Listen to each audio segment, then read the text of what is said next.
Hey guys, so we are here. This is kind of part two of that other video with the fish room tour, and now we're gonna do kind of some Q&A stuff with Phil, with Dean, and we're gonna let Phil ask some questions of Dean and get some wise answers from the master breeder.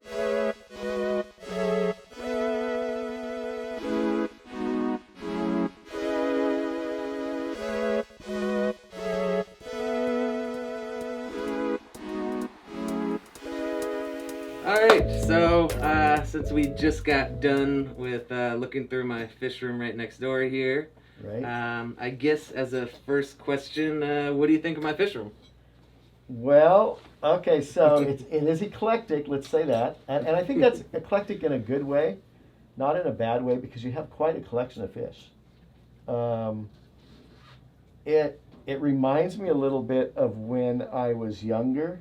Obviously before marriage, before girlfriends, because I would do the same. I mean, I would be hiding stuff from my parents. Yeah. When I was younger.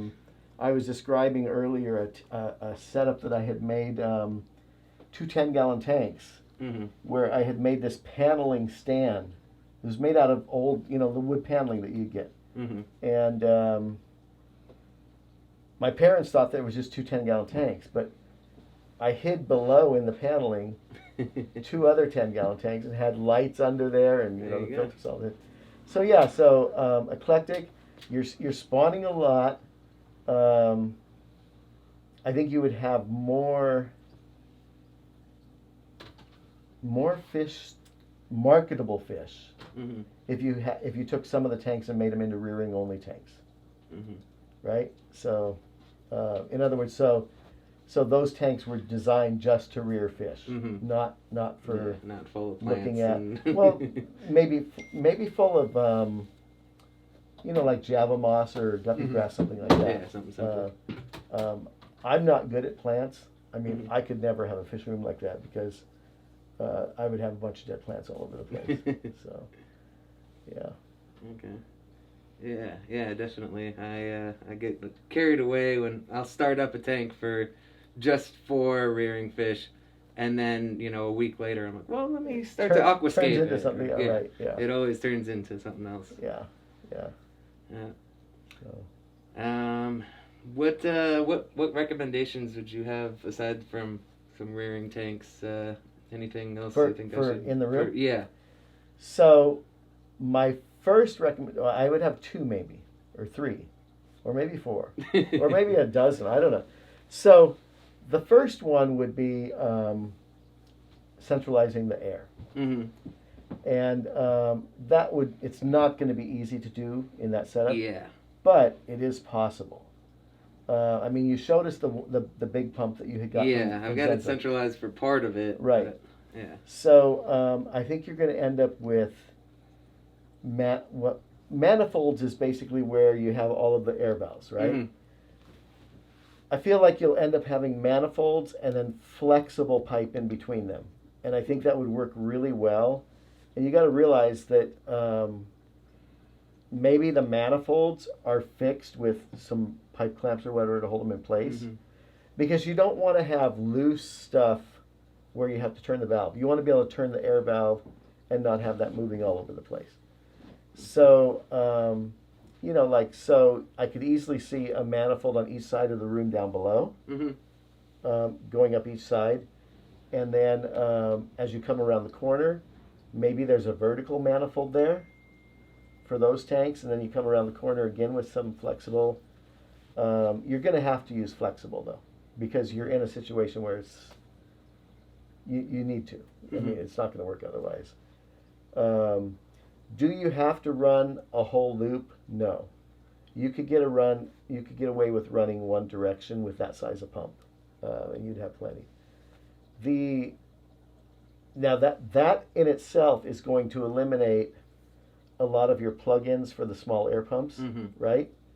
So those are gone, and then trying to get the plug-ins so that Zenzo doesn't step on them. Yeah. and you could do that by, well, first off, you're going to lose half the plugs. Are you running heaters in many of those tanks? Yes, I do have a dehumidifier that heats the room pretty well, but I have backup heaters in most of the tanks in case it gets a little And do you cold. need those all year round, or? No, not really. So, like, as we're going into summer, for example, most of those heaters won't run. Yeah, they just kind of sit there. So in the summer is the time when you want to do these projects, because you can move stuff out of the way and put stuff in. So, leave them so you saw what we did with Zenzo's room. I feel like some of the biggest things we did there was centralizing the organization. Yeah. Is that even a word? Centralizing the organization? I don't know, but it makes sense. You know, I mean, we did, obviously, in his case, we made it like great for sound and everything. Yeah. But we ran the loop of air. We ran down from that. You know, we basically we centralized things, and if you did that, it's not only going to make your experience better. The fish are going to have better experience. You're going to have probably have more success. Yeah. Especially if you maybe you separate one wall out as that's your grow out wall. And then, you know, something like that. And the one thing I've found with grow out tanks is what it does is it allows you to, I'm going to go to the shop today. Can I bring you 100 angels? You can go into that grow out tank, net the fish out much quicker. I mean, you know what it's like to try to catch shrimp out of some of those tanks. Yeah, right? it's not easy. Yeah. So yeah, it's an all day thing. Yeah. So yeah, that's what a couple of things I would do. And then, you know, along with all of that is your electricity is going to become more central. I mean, I know daisy chaining the whatever those things are called. Strips. Daisy chaining the power strips. It works really good. It's relatively safe because nothing you're using is super high wattage. Yeah. So it's not like you're putting stress on the breaker system. As long as I don't spill water on it. I've done that before. That is true. That is very true. Or drop one in a tank. Yeah. Yeah. So I would. Yeah, that's some of the stuff I would do. Yeah. And you know, it's like I get asked this all the time. Your tank and your fish room is so clean and organized. I'm like, if you think about it, if you spend just 5-10 minutes a day on that. 5-10 minutes a day, in a month, it would be near perfect. Yeah. But you do have to find that 5-10 minutes a day. Yep. Right? So. What do you think would be a good idea? You earlier were mentioning a bunch of ideas of how I can turn my patio into kind of a money making. A better money maker. Yeah, a better money maker. So, I'm kind of like you. You like nature. So I love the plants out there. Also, you want to have a place to sit and relax, right? So that's cool.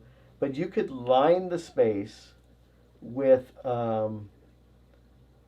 maybe tanks or outdoor ponds or something like that. Even something that I can't get up north, but I have seen them down here. The big Chinese fish bowls. Yeah. You know what I'm talking about? Yeah, I have one downstairs. Actually. Yeah, and I would do several types of rice fish. Now, when I say several types, you had some of the blue ones. I would not do those. I have done those, and maybe in your neck of the woods, it would work to do those as one. But I would try to get some of the more hybrid colors, like the oranges. The platinum ones are really cool. I just got a really good group of platinum ones that I'm starting to breed. 6 years ago, I brought rice fish into my area, into the Seattle area, and no one was interested. Now everybody wants them. You know, and I think it's one of those. It's a fad. Yes, it's a fad. Rice fish tend to be made or tend to be bred to be viewed from above, Yeah. right? Like goldfish. Like goldfish, but they're not big like goldfish. Mm-hmm. You know, they don't need as much water changes. I feed mine just my leftover baby brine shrimp or fry food. I don't go out of my way to. Outside, they're going to get bugs naturally. Yeah.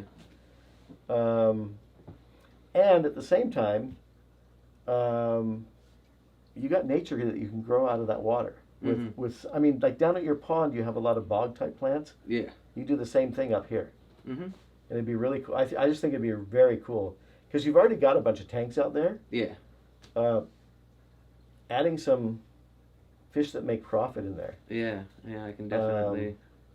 Especially, are they? I mean, I have not been to the shops. Are they common in the shops around here? Yeah, they actually are. All different varieties. We got some of the platinums in recently. I haven't seen the oranges as much, but the blues and the platinums come in pretty often. Yeah, the blues and the platinums were, I think, the first two varieties to come to America. I know the blues were the very first, obviously, and most of the rice fish, I believe, and I don't know because for positive, but I believe it's kind of like guppies. They were developed from the blues. You know, their strains are developed. So I would do that. I mean, I just feel like that would be a great use. I mean, you also have the ability of doing stuff outside that I couldn't even dream of. Yeah. Because you know, because of your outside temperatures, you could do like doesn't snow here. Vietnamese white clouds. You know. Yeah, I have bred white clouds out here. I used to have a bunch breeding in my pond, but and that might not be a good fish for the stores, depending on, you know, we talked a little bit about pricing earlier, but it might be as club meetings start taking effect again. People always like that. I believe you could even do potentially a lot of shrimp out there. That would be a good idea. Because if you think about it, even crystal red shrimp, they come from high mountain streams. They're not warm high mountain streams. That's true. So you might have to do some adaptation, and you have a lot of great shrimp in the room already. Maybe you just expand on that. Yeah, start to acclimate them to outdoor temperatures. Yep. Slowly but surely. I mean, I had my rice fish go all the way down to 42 degrees this last winter.